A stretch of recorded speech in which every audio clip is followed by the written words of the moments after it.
रामलीला मैदान में विपक्ष की रैली का मकसद सिर्फ एकजुटता दिखाना नहीं था, बल्कि इस रैली के जरिए विपक्षी नेताओं ने उन मुद्दों को मंच से दोहराया जो पिछले कई दिनों से सुर्खियों में बने हुए हैं।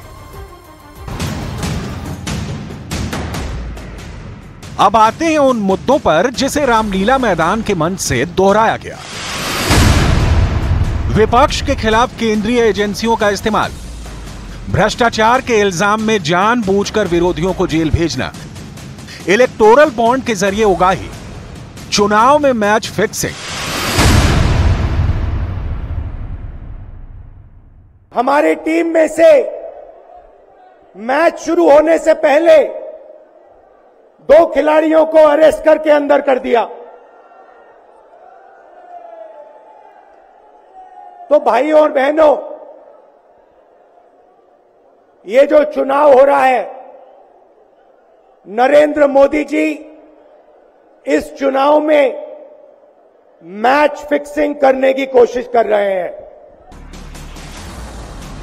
कांग्रेस को कष्ट है केजरीवाल के जेल जाने, हेमंत सोरेन के अरेस्ट होने और लोकतंत्र बचाने से ज्यादा अपना खाता फ्रीज होने का, चुनाव के ऐन पहले अकाउंट के बंद हो जाने का। कांग्रेस अध्यक्ष मल्लिकार्जुन खड़गे ने पार्टी का दर्द बताया, चुनाव में मोदी को घेरने का कारण बताया, समझाया कि बीजेपी विरोधियों को इस कदर तोड़ देना चाहती है कि चुनाव में उनके सामने कोई खड़ा नहीं हो पाए। नड्डा जी ने पूछा कि आपका चुनाव प्रचार कब से हो रहा है और आपका लिस्ट कब फाइनल हो रहा है, तो मैंने यही कहा, हमारा लिस्ट तो फाइनल हो रहा है, लेकिन हम जो चुनाव करना चाहते हैं वो निष्पक्ष चुनाव नहीं हो रहा और मेरे खाते में, मेरे पार्टी के खाते में जो पैसे थे वो पहले ही चोरी हो गए हैं। इंडिया गठबंधन का जो सबसे बड़ा सच है वो ये कि पटना में रैली हुई तो आरजेडी ने उसे हाईजैक कर लिया, रामलीला मैदान में रैली हुई तो आम आदमी पार्टी ने हाईजैक कर लिया।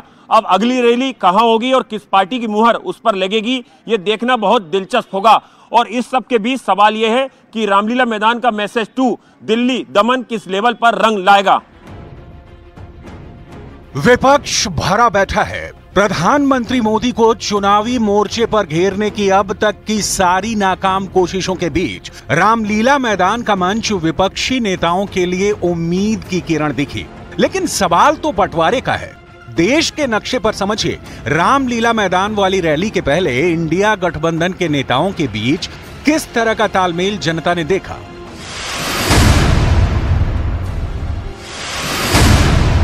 पश्चिम बंगाल, ममता बनर्जी ने रामलीला मैदान में अपने 2 नेताओं को भेजा, लेकिन उसके पहले सूबे की 42 सीटों में से एक भी गठबंधन को देना गंवारा नहीं समझा। बिहार,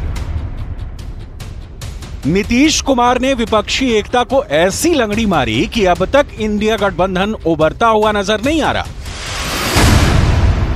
महाराष्ट्र, प्रकाश आंबेडकर ने तो इंडिया गठबंधन से अलग होकर अपनी राह पकड़ ली। उत्तर प्रदेश, यहां सपा के साथ गठबंधन तो हुआ, लेकिन उसके लिए मशक्कत बहुत करनी पड़ी। पंजाब, दिल्ली में तो आम आदमी पार्टी और कांग्रेस ने सीट शेयरिंग कर ली, लेकिन पंजाब में दोनों अपनी अपनी राह चल रही हैं।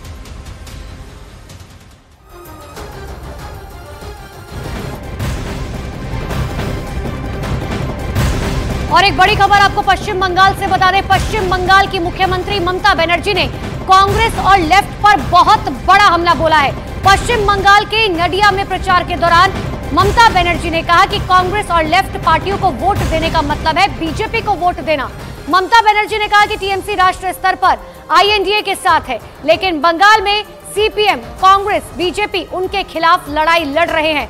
इसीलिए सीपीएम को वोट देने का मतलब बीजेपी को वोट देना है और कांग्रेस को वोट देने का मतलब भी बीजेपी को वोट देना है।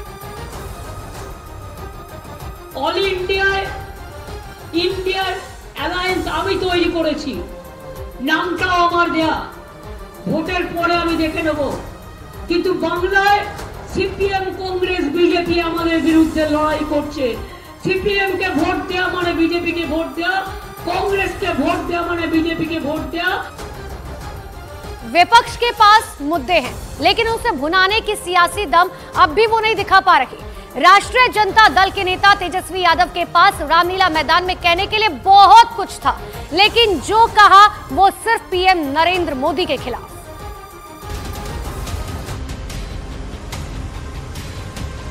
विपक्ष के पास मुद्दे हैं लेकिन उसे भुनाने का सियासी दम अब भी नहीं दिख रहा। राष्ट्रीय जनता दल के नेता तेजस्वी यादव के पास रामलीला मैदान में कहने के लिए बहुत कुछ था, लेकिन जो कहा वो सिर्फ प्रधानमंत्री मोदी के खिलाफ। तेजस्वी यादव भी उन नेताओं में आते हैं जिनके खिलाफ जांच चल रही है।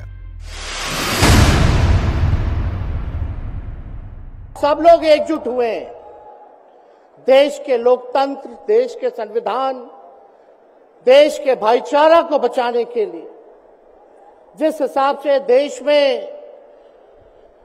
बांटने का काम किया जा रहा है, भाई को भाई से लड़ाया जा रहा है, नफरत की राजनीति की जा रही है, उसलिए हम सब नेता आपकी लड़ाई के लिए हम सब लोग आए हैं।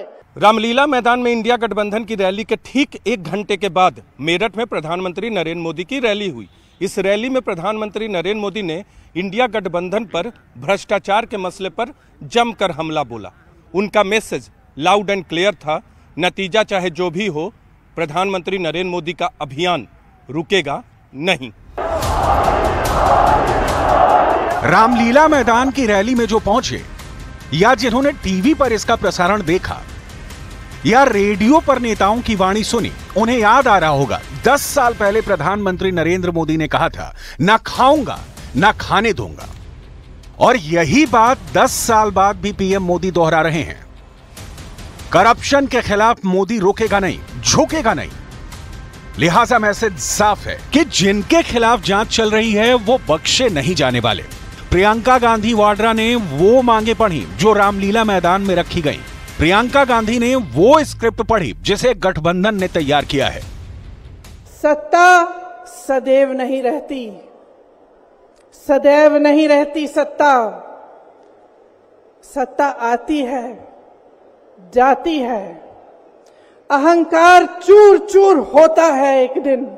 और आज यहां रामलीला मैदान पर खड़े हुए इंडिया गठबंधन की 5 मांगों को पढ़ने से पहले मुझे ये उचित लगा कि मैं ये संदेश एक बार फिर दोहराऊं। रामलीला मैदान से विपक्षी एकता की धार कितनी तेज हुई, ये तो वोट पड़ने का गुणा भाग तय करेगा। 4 जून को रिजल्ट तय करेगा। लेकिन बीजेपी ने जो जवाब दिया है उसे सुनिए। वास्तविकता में जिस रैली को इन्होंने लोकतंत्र बचाओ रैली कहा है, वास्तविकता में वो परिवार बचाओ और भ्रष्टाचार छुपाओ रैली है।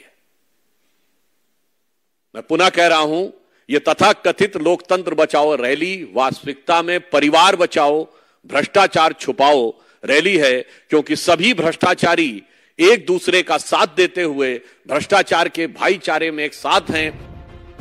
2024 के समर का शंखनाद सुपर संडे को तो हो गया, लेकिन किसके कितने मुद्दों के कितने तेज हथियार हैं, किसके पास वोटरों को बूथ तक लाने की कितनी क्षमता है, सब कुछ इसी पर निर्भर करता है। क्योंकि 400 पार की चर्चा छोड़ भी दीजिए तो मोदी की सरकार तीसरी बार बनती है तो अभी कई ऐसे विपक्षी नेता हैं जिनके दामन पर दाग है। उनका जेल जाना तय समझिए, क्योंकि